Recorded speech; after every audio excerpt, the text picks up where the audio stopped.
Walam yakun lahu kufuwan ahad. Et ça, c'est en tajwid. C'est-à-dire comme le prophète sallallahu alayhi wa sallam le récitait.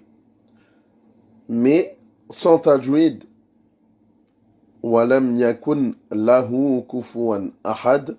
Ça, il n'y a pas de tajwid. Parce on a entendu le nun. D'accord? Walam yakun lahu kufuwan ahad. Ça, c'est en langue arabe, comme on a dit. Et aussi, ce qu'on peut faire en langue arabe, ce que font certaines personnes aussi, ils disent Walam yakun lahu kufuwan ahadun.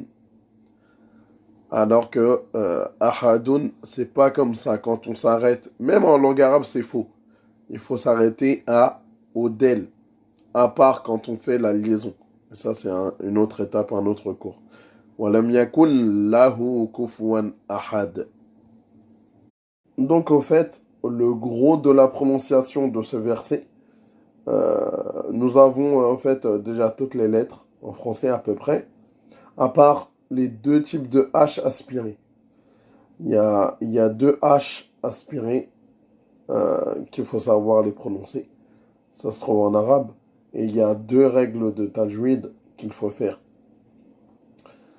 Pour ceux qui connaissent, ça s'appelle le idram. Et le deuxième, il s'appelle la qalqala. On l'avait déjà vu. Le fait de rebondir sur la lettre. Et vous vous rappelez, je vous ai dit le nun. Il ne faut pas le lire. C'est quel nun? C'est le nun qui se trouve avant lahu. Normalement, en langue arabe, c'est yakun lahu. Yakun lahu. Mais là, on dit yakul lahu. Directement, on rentre le lem dans le nun. Donc, les deux règles de tajwid, c'est le nun qui rentre dans le lem, c'est idram bilarunna. Yakul lahu. On ne dit pas yakun lahu. Non, on ne doit pas séparer le nun et le lem. C'est le idram bilarunna. Et après, à la fin, nous avons le del qui doit avoir la qalqala.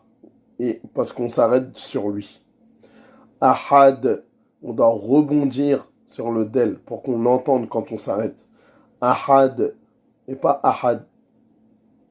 Voilà. Walam yakun lahu kufuwan ahad. Et après, les deux types de H aspirés.